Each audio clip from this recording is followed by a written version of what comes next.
Hello, it's 10 p.m. in Accra, 11 p.m. in Berlin, Germany, and midnight in Johannesburg, South Africa. This is News at 10 with me, Stephen NT. We're live. We're broadcasting from the News Hub at Adesawi Kanda in Accra. You can also follow our live stream on Facebook and on 3news.com. Let's first take a quick look at the day's major news highlights.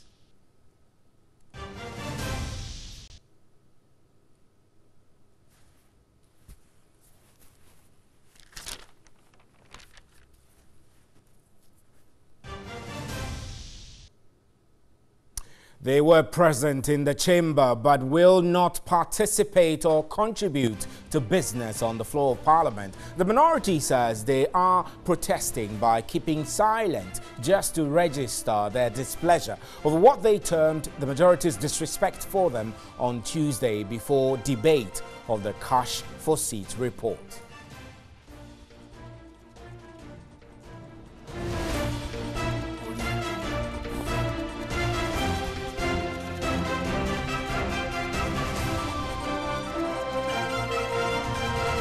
And the Ministry of Fisheries and Aquaculture Development is putting in place regional pre-mix coordinating committees to combat the diversion of pre-mix fuel. This is the ministry's intervention following a nationwide pre-mix diversion scandal that hit the country in the later part of last year, leading to the loss of funds.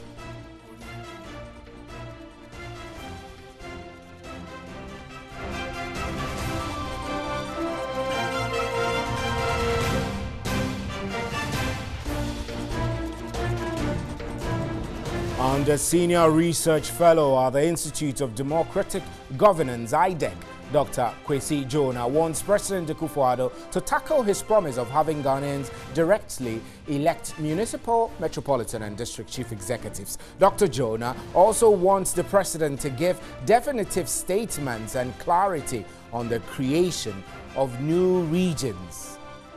And 16 persons have been fined 240 cedis each by the Abeka District Magistrate Court for engaging in open defecation and indiscriminate disposal of waste on the streets of Accra. The court discharged and freed one person who was declared mentally unfit.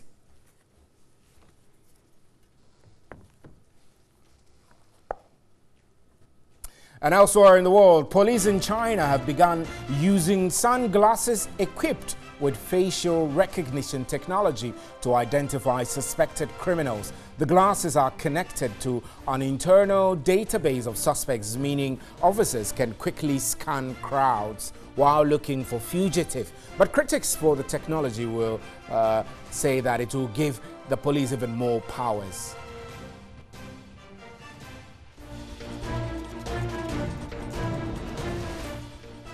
Those were our major news highlights. Remember, we're streaming live on Facebook. You can also hear us on 3FM 92.7 and live on 3news.com. Let's start with our very first story. The 5-member ad hoc committee that probed the Cash for Seats saga mentioned in its report that some documents presented to it were forged. The Speaker of Parliament, after debate on the report on Tuesday, referred the matter to the Privileges Committee. But Chairman of the committee, Joseph Osewusu, has told my colleague Evelyn Tingma he cannot tell when the committee will start work on it. The 5-member ad hoc committee that was set up by the Speaker to investigate the Cash for Seat saga yesterday presented its report to the House. Well, the report exonerated the Trade Ministry as well as the Millennium Excellence Foundation. Now, the Speaker yesterday referred the matter to the Privileges Committee for further investigations. Joseph Osewusu, who is the first Deputy Speaker, is chairman of the committee. What exactly is the committee going to look into?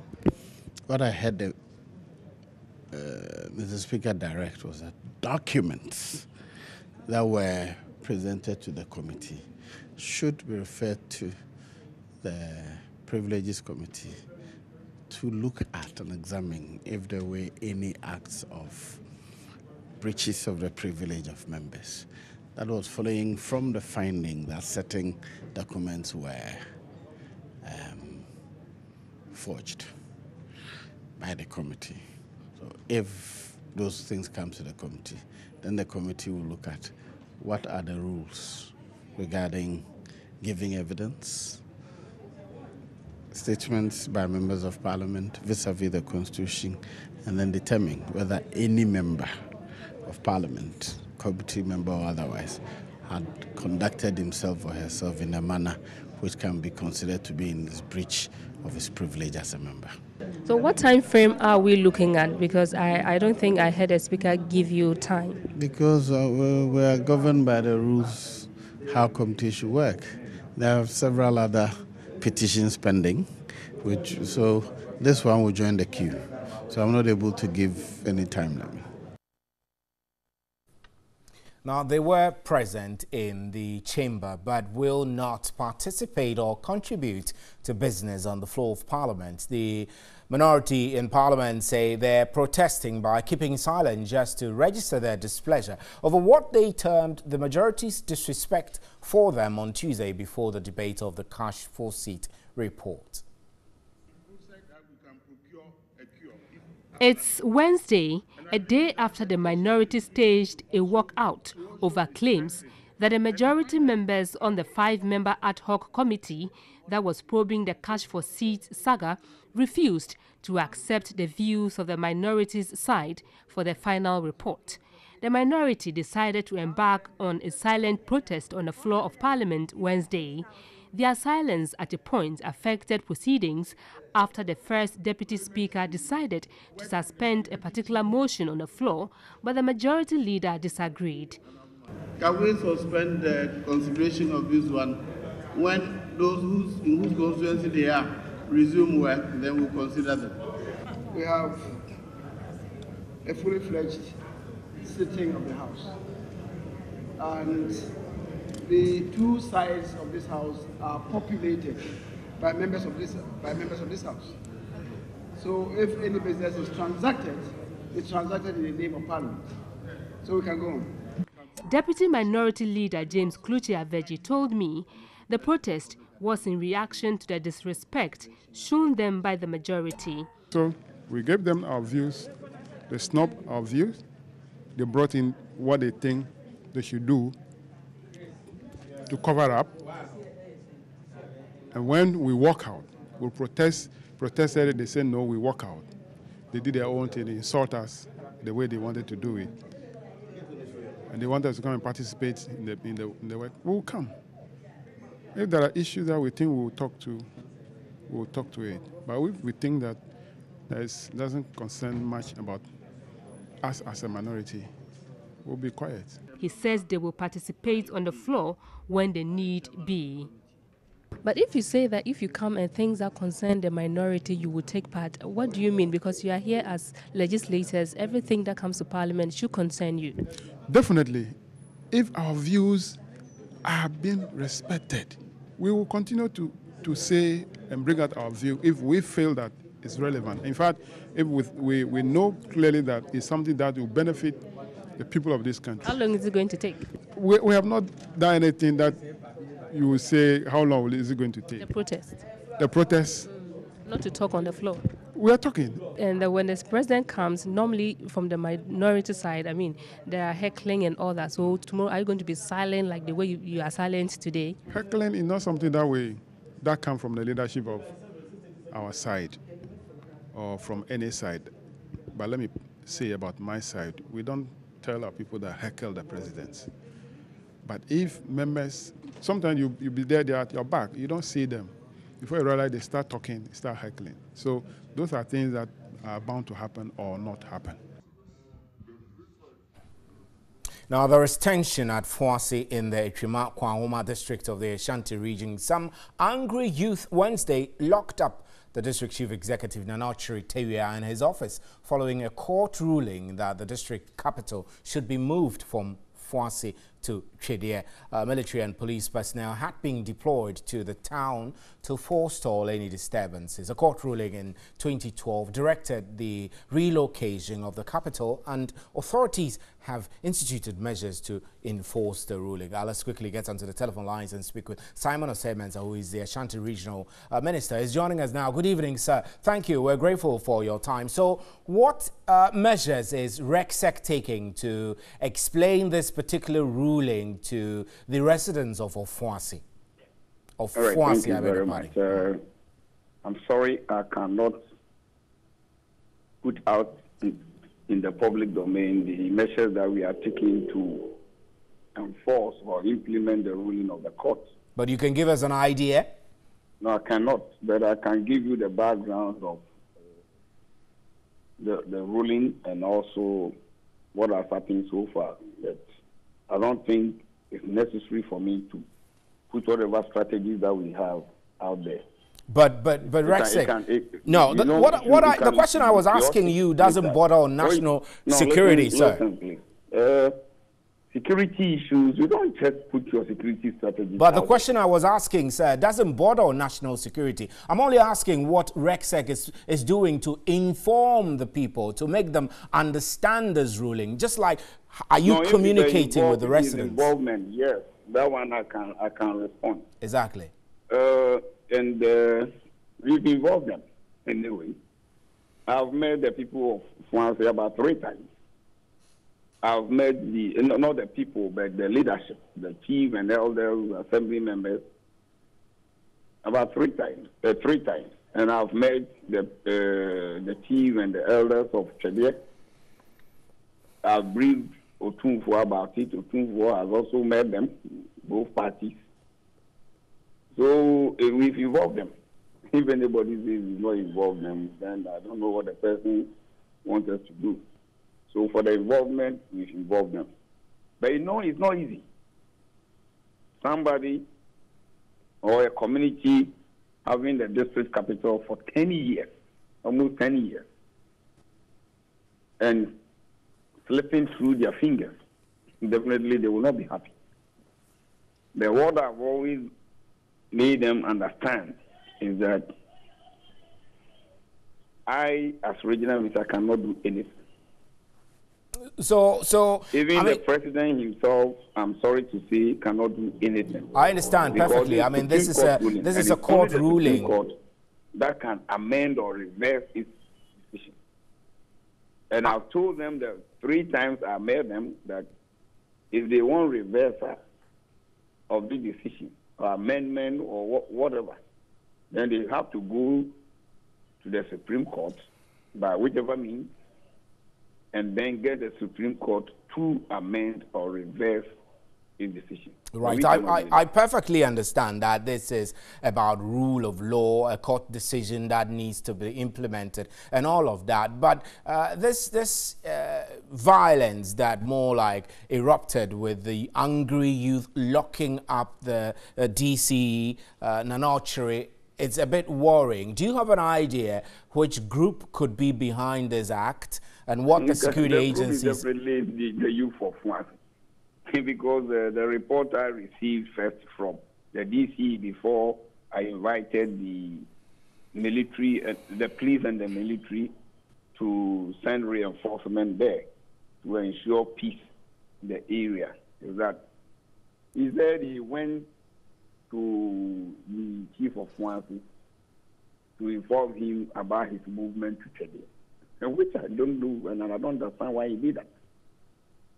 And so, how long? Just let me land. If you do that, the communication will not be good, because you don't allow me to land. Then, okay, you go ahead and do it the way you want it, and I'll respond appropriately. That's fair. Please land so that we'll continue our conversation.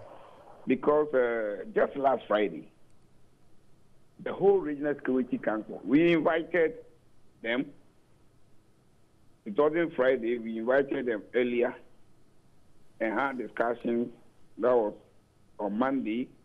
Last Monday was 1 week. And we told them we'll be there on Friday to assess the situation on the ground and their preparedness to support us to ensure that we implement or enforce the Supreme Court ruling. And we gave certain directives.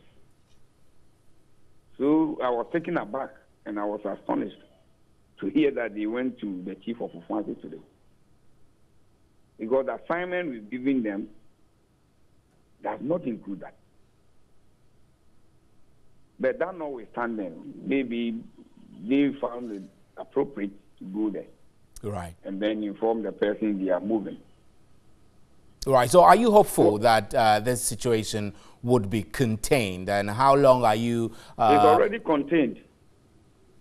It's contained, and I'm assuring you that henceforth, so I've told them that they cannot take any decision or they cannot embark on any activity without informing the Regional Security Council. Right. We're grateful, We're taking over now, as we told them on Friday, that now the Regional Security Council is going to ensure the enforcement or the implementation of the Supreme Court ruling. And it's now in our bosom. So whatever they have to do, and I'm repeating it to the DC, the coordinating director, all the people at Achuma Kwangoma District Assembly, that they should not undertake any activity which is outside the activities we've given them. Right. Without informing us. Right. Mr. Simon Mensah, we're grateful for your time. Simon Mensah is the Ashanti Regional Minister. My name is Stephen Enti. This is News at 10. We have more news for you. Please stay. We'll be back.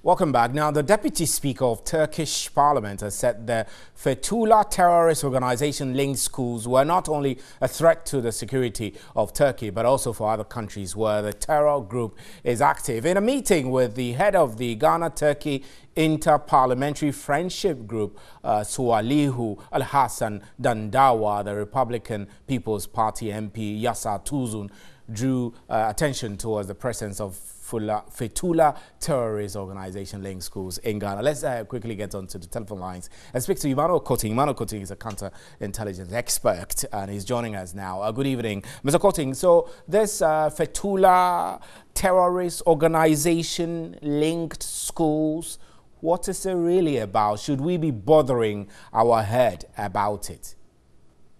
Well, thank you for having me, and good evening to your very cherished viewers.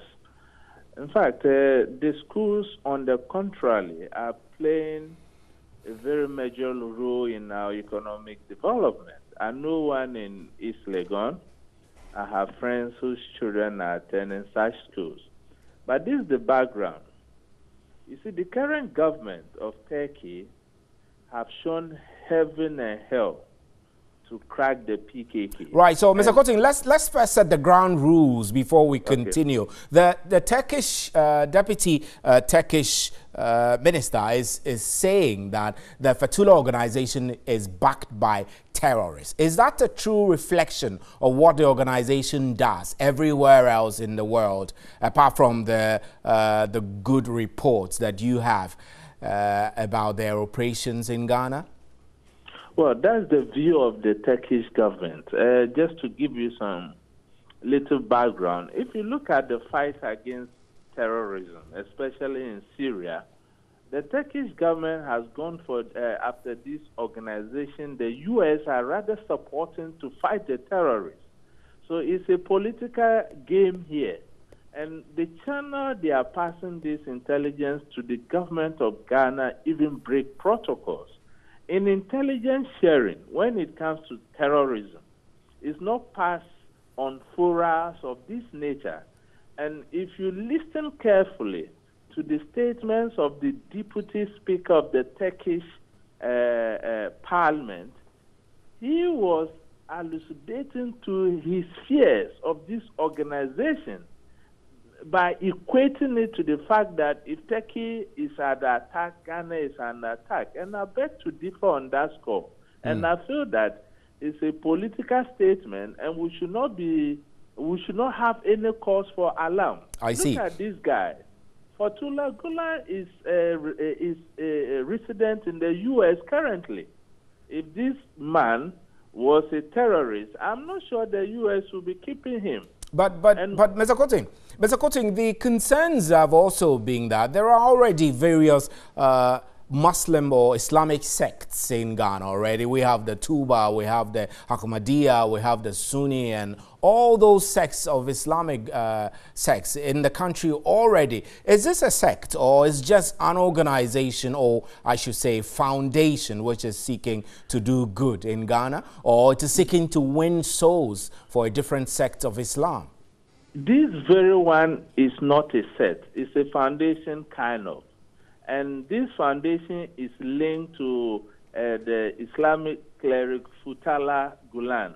And because Turkish have accused this Islamic cleric of planning the coup that happened in Turkey, they are using every diplomatic means to attack any activity or any business links with this man. Interesting. And I feel that as a country, we cannot just allow the interests of another country to supersede our that of our country. If you look at our intelligence, let me be frank with you, my brother.